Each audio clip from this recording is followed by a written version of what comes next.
Today, I'm going to be talking about how I made 7 figures from social media in the past 5 years. My name is Jay, also known as I'm Broke Baby. I'm a social media content creator, business owner, but this channel, we're just focusing on making money, looking at new ways to make money. Also, I'll talk about my experience. So lock in, subscribe if you're not subscribed already. Trying to post a video every single day. So let's get straight into this video. So I'm going to talk about 2 things. I'm going to talk about my personal brand and I'm going to talk about my business. So my personal brand, I make personal finance content mostly on Instagram and TikTok, and I've been able to monetize this since about 2022, late 2021, 2022. So just about 5 years. The second thing I want to talk about is my business. My business is heavily based on social media as well. It's a dance competition. I'm in the office now, have a studio, a dance studio, content studio, office, whatever you want to call it. All in one, we do everything here. But I'm going to talk about how I was able to build that up to generate money as well. So let's get straight into the video. Hopefully you learn some gems and yeah, let's get into it. So through my personal brand, I've been able to work with loads of big brands. I've been able to work with Alibaba, UK government, Chinese government, NatWest, Equifax, so many big brands, so many smaller brands, so many local brands. I've been blessed to be able to get very good brand deals and consistent brand deals over the past few years. And that's the main way I generate income through that page. And then through my business, I don't think I said the name yet, it's called Sturdy Off. Going to talk about that in depth later, but I've been able to work with record labels, Universal Music Group, loads of big record labels, Nike, JD Sports, as you can see, they're our sponsor right now, Wingstop, again, so many big brands I've been able to work with. And this is the method I use for both. So I'm going to talk about my personal page first, the method I use first. So getting views on social media is so easy. Anyone can walk out with their phone out of their house and get 1 million views like that. It's so easy to get views, but it's hard to monetize and it's hard to find brands that actually want to pay to be in your content. So there's a lot of fast food content out there, pranks, controversy, and these are hard to monetize. Brands don't want to be aligned with this sort of content. So when I'm looking at starting a new page or starting a new side hustle, whatever it is, I look at how monetizable is that industry. So I like personal finance. So when I'm looking, before I built my personal finance page, I saw there was proof of concept in other pages. I looked at YouTube. There was more YouTube pages doing personal finance than TikTok and Instagram. I looked at pages like Graham Stephan, Gary Vaynerchuk, not really personal finance, but business. And I saw the type of brands they were aligned with. So I knew there was proof of concept that brands are going to pay to be in this content. So before I even start the page, my goals to be clear. I do like helping people, but at the end of the day, I need to make money to be able to help people. I need my bills to be paid. Otherwise, I'm going to have to go to work a 9 to 5 or whatnot, and I won't be able to make that content. So it needs to be monetizable, needs to be proof of concept. Same with Sturdy Off. I had to check this proof of concept before we even started that. So is there money in the industry is the first step you're going to look at. So now you know there's money in that industry, you're going to reverse engineer what that brand wants. So personal finance, I am reverse engineering. I'm looking at the big brands pages. I'm seeing what influencers they're working with. I'm seeing what call to actions they have. I'm seeing what type of content they're appearing in. I'm reverse engineering this so I can make my own content. That's going to be monetizable and could have brand placement, product placement. And the key things I'll be looking at is, are they already working with creators? What style of content does this industry sponsor?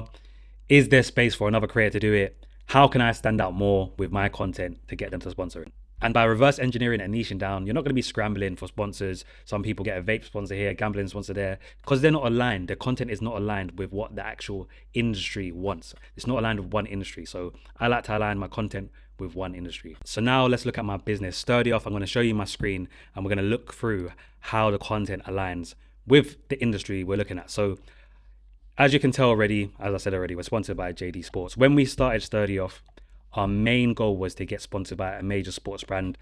We do dance and sport, activewear. It kind of goes hand in hand, but I feel like dance is more stylish than sport. So you have room to have outfits that are stylish. You have people have their own personality, their own take on the outfit. So there's loads of room for clothing brands to sponsor our type of content. And from my thumbnails, you can see it's heavily clothing based. There's Nike clothing, there's Under Armour. It's pretty clear to see what our main sponsor is in the clothing. And the way we looked at branding this was, so when we was creating this series, this channel, we looked at how advertisers can appear in episodes. And one of the main key factors of this was making the product stand out. So if you notice, we use a white background. You can check in all these videos, we're using a white background. That way the clothing stands out, the dancers stand out. You can clip up the video easy for socials. We get stupid amount of numbers and views on social media, on TikTok, Instagram, YouTube Shorts. So it was easy for the product placement to be seen by the brand. They could easily see where the product is going to be placed in these videos. And for a lot of brands, it was a no-brainer to get involved. Got some really good views here, 1,000,000 views, 600K views, 130K views, and that was on a new series. So we do well for our sponsors as well. We want to give the sponsors, the best product we can. So looking at my page now, JVSLP, again, a personal brand.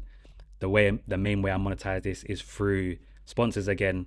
However, it's a personal brand, and I use this to outreach to other people, and I leverage it. And if I'm starting a new business, now I have an account that is reputable. I already have a following. If I'm outreaching or if I'm looking to collaborate with other people, I already have that solid base there. So how I try to appeal to advertisers in my personal brands, I just try to keep my content consistent. So my main talking points are side hustles, personal finance, investing, anything finance related that a single person would usually have. A normal person would usually have a side hustle. They're looking to invest, they're looking to save, and this is what I try to keep consistent with. I think the only videos I posted a video on holiday, and pretty much everything else is consistent with what I do. I might do an odd podcast here and there where people can hear more about me personally, but everything else is just on brand.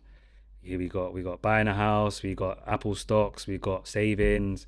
It's pretty much all on brand. So if an advertiser is looking at my page, they can see how they're going to fit into my page. So let's say you're at the point now where you've got your ideal brands you want to work with. You're consistently making content and your content aligns with the industry you're in, the niche you're in, the brand you're working with. I want to be able to make sustainable content. And what I mean about this, can I post regularly? Can I stick to a regular schedule? Most people post 3 to 4 times a week. This is what I usually aim for, about 3 to 4 times a week on my personal brand. With Sturdy Off, we try to post every single day. We've got an abundance of content. We do a competition. We do 2 competitions every month where we're able to get content from. So we're just trying to keep as relevant as possible on people's feeds, myself, my business, and you need to be able to sustainably do this. So some of the key points for sustainability.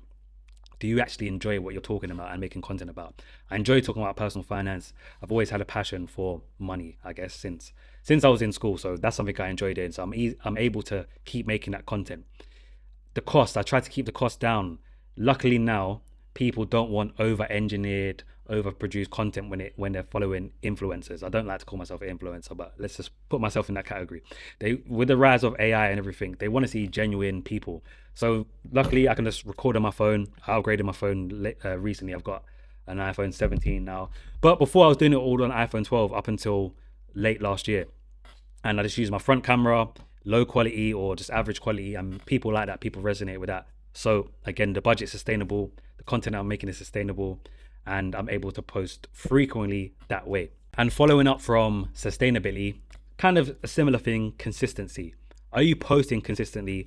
I believe as long as you post consistently on social media, no matter what you're talking about, at some point you're going to blow up.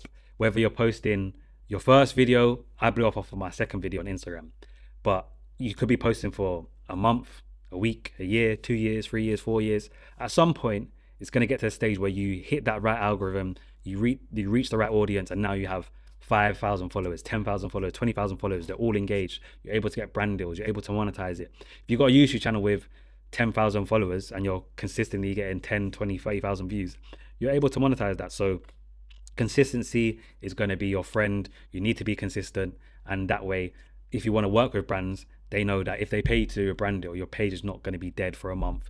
Your followers are engaged. You're posting every day. You're posting stories. You're talking to your followers, consistently replying to them. That's all what brands want to see, all of that. So consistency is key. And the next few points I'm going to talk about, they all relate to the same thing. So knowing what you're worth is going to help you in negotiations. It's going to help you just stay consistent to your brand message. So I know that personal finance content is one of the highest paying niches on social media.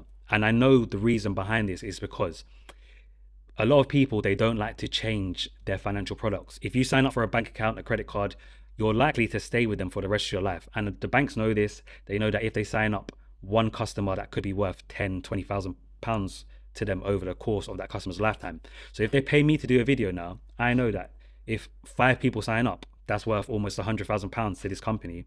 I need to charge accordingly. I need to be charging in the thousands for my niche. And a lot of people don't actually know the worth they are to brands. So you need to know the worth you are to brands. That's going to help you with your negotiations. It's going to help you get a fair amount for your content. And that's just going to help you overall in your content creation journey.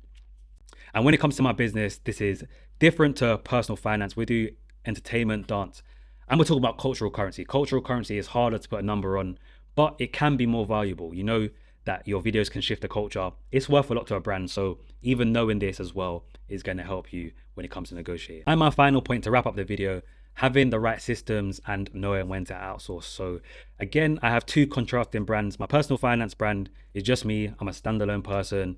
I don't have anyone doing my editing, don't have anyone doing my outreach. I'm pretty good at doing all of that myself, and because I have a system in place where I'm able to manage my time efficiently with that. But with my other business, Sturdy Off, there's a lot of moving parts in place. We have to have other people involved who specialize in different things. There's so many things to deal with.